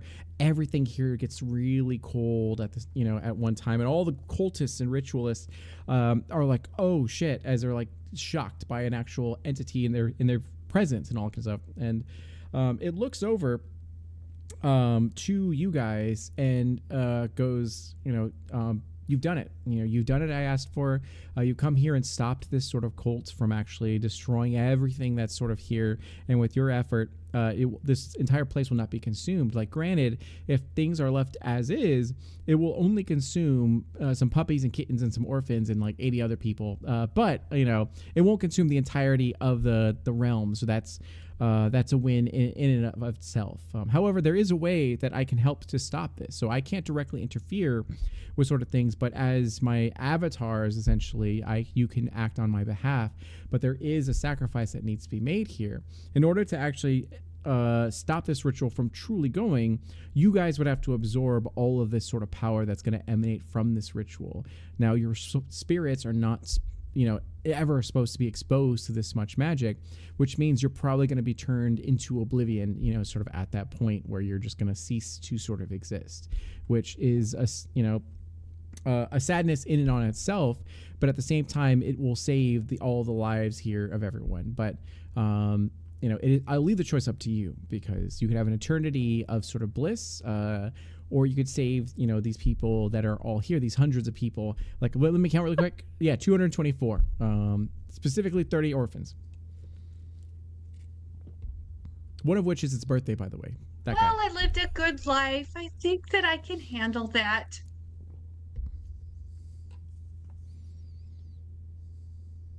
Oh, muted? Garud kind of picks the guy up off the ground, dusts off his coat, maybe wipes the blood off his nose, and he goes, remember what I was saying about everybody and bringing people back in memories?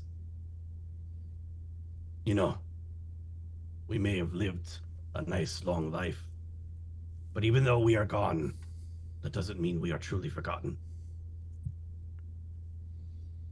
And I said, so how do we stop this? Okay. And then anyone else want to have any comments or anything? Oblivion sounds fine to me. And she tells you, I know this is not something that you ever thought of, or what have you, and I'm so sorry that you are the ones that are going to have to make the sacrifice, but I will in turn give you a wish that I can sort of grant. So for doing this and making this sacrifice, I will use my whatever power I have to ensure that one thing in your name gets done. And number one, do you all agree to sort of do this? See. Okay, cool. And then one by one, she'll ask, whisper into my ear what your wish is, as she kneels. Now, this great goddess, like 14 feet tall, kneels before you, and then leans up to you. And does anyone want to go first? What is it that you wish for? Go first. Sure. I'll just say, oof. I was excited to guide the little ones, but there are 224 other ancestors that need to survive and guide their family trees. So I wish that as I depart into the oblivion,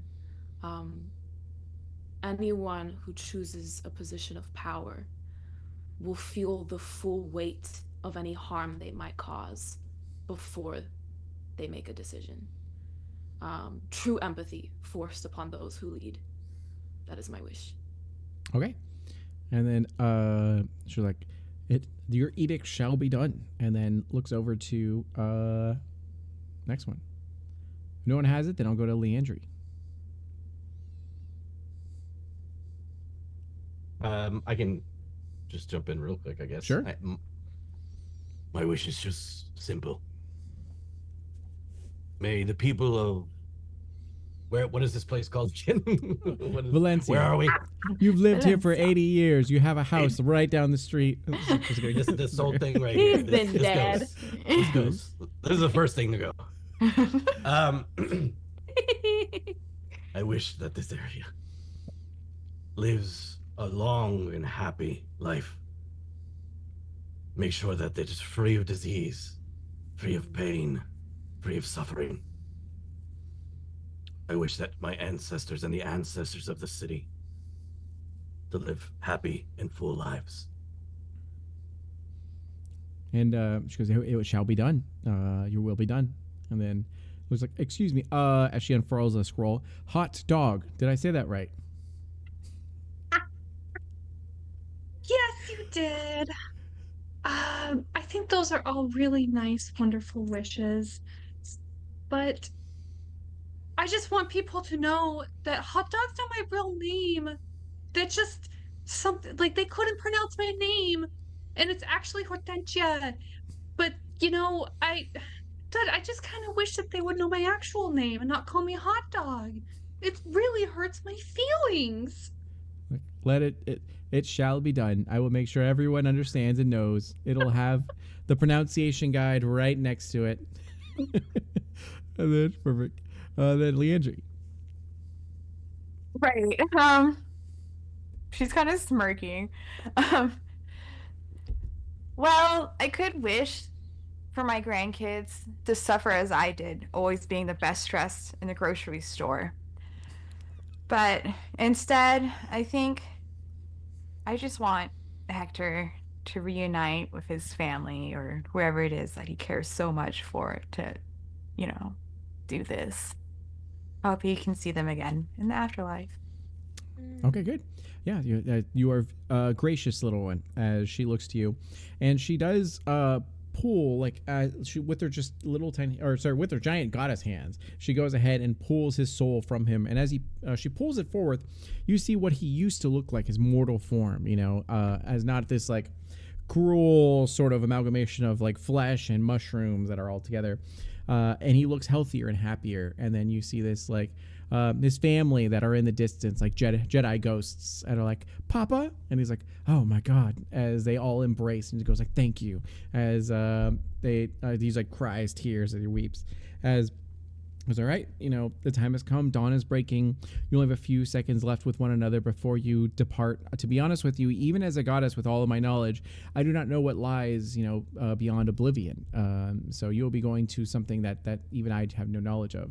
But I wish you well, and I want to thank you for everything you've done.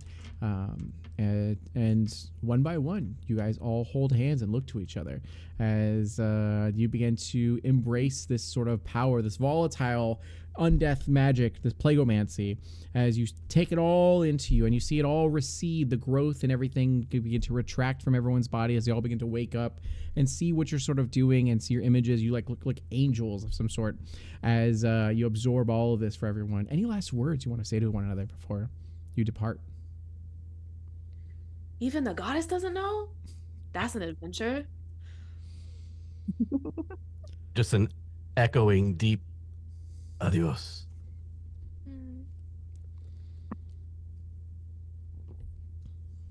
Yeah, Leandra I'm just just- like deuces. I'm just gonna be like, I'm sorry, guys. My hands are really sweaty because I'm kind of nervous. Amazing. And So they are valid. sweaty. Yeah, they very much. You're like, no problem, but that kind of is a problem. It's like, you go ahead and all I embrace wasn't gonna this. say anything. Yeah, exactly. You all embrace this sort of energy, and then suddenly, as everyone, you see the queen, get up and be like, the people of Valencia will never forget what you've done on this day and in the days of past. You will always be honored, and your families will all be taken care of. As suddenly you rise up in your own Pikmin souls, and you begin to disappear into just nothingness, and it just all goes exactly, yeah, and it all goes black. But you know that in your final moments, you saved everyone, not only once but multiple times, and now your children, your grandchildren, your great-grandchildren, and various generations after that will live on in peace and prosperity from your efforts. And you did a great job. Good job, guys. And perfect. So now what we're going to do... Dead but never truly gone. Exactly, yeah. Sorry. No, Like, you're good. oh God, that's so beautiful. You're like, just a casual one shot, no problem. It's like a super deep and like existential. Yeah. So, amazing. Ancestor stuff gets me every time. I'm so sorry. No, you're good. Yeah. Same. So I want to thank you all for being here. What we're going to do is do outros. So one by one, we're going to have everyone tell us where you can be found and what you're up to next if you'd like to promote anything and all that. So we're going to go with Zeffy again. Oh, okay, yeah. Me first again. Me, Zeffy. You can find me going by that name here on Twitch and also on Twitter. I just freaking love tabletop games so much. Like, oh my gosh. I've been doing this kind of role-playing stuff since like the forums on Neopets. Same. Dragonlance, And so- Guy Online. Yeah, there you go. We really? Oh my god. Oh. It's amazing. So like hit me if you want to play. There you go. Yeah. Yep, and I had a lot of fun playing Leandria of all you folks. Heck yeah. That's awesome. And then going over to Alexia Bobexia. So when I told D'Angelo that my handle was Alexia Bobexia, he said, "You mean Alexia Bobexia?" It's ridiculous. Like, I always give her crap. Yeah. that is my handle. It's on Threads. That's where I'm most active. I do stream on Twitch in the mornings, like Mondays and Wednesdays, under Alexia the Thief. Trying to switch that, but yeah. So that's what I'm doing right now. Perfect. Those Okay, two. good. And then And this is the first time I played any TTRPG in like 3 years, yeah, 4 Period. years. Yeah, Welcome back. We love that. yeah. on the Crushed front page it. of Twitch, casual, super casual. You know, like, great. Yeah. Amazing. And then only Anna Maria. Howdy, folks. You can follow me at Only Anna Maria on all the platforms. You can also check out my Tolkien talk show, Makers of Middle Earth. Our very first guest was one of the actors who's been in every single live action on-screen adaptation. So keep an eye out for that. And you can check out what the various forms of art I'm making on my personal accounts. Thank y'all for having me. This was super duper fun. And I always weep for the ancestors, always.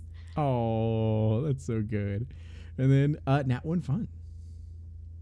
Hey there, everybody. Dan Munoz here. You can find me everywhere on the internet at Nat1Fun. I am currently the content producer over at Alchemy RPG, a pretty cool virtual tabletop that you can find online and get in for free. Play your favorite tabletop games. Right now, the latest one that we implemented was Vampire the Masquerade. So if you are a Vampire the Masquerade player or enjoyer of World of Darkness, we have lots and lots of content for you. So you can play Vampire the Masquerade in one of the best spots on the internet. Other than that, like I said, you can catch me at Nat1Fun pretty much everywhere else. Twitch, YouTube, Twitter, wherever. And I make videos. I make either videos of teaching people how to play stuff, reviewing products, and all of your TTRPG needs. So that's me. Amazing. And then my name is D'Angelo Murillo. I am the this is my channel. Thank you so much for being here and supporting this wonderful cause. I believe there was a number of donations that came out for Latinx and gaming in their attempt to aid as many people as possible with the hurricane. We want to thank you again for everything, and I hope you have a wonderful weekend, and we'll see you guys later. Have a good night. Bye-bye.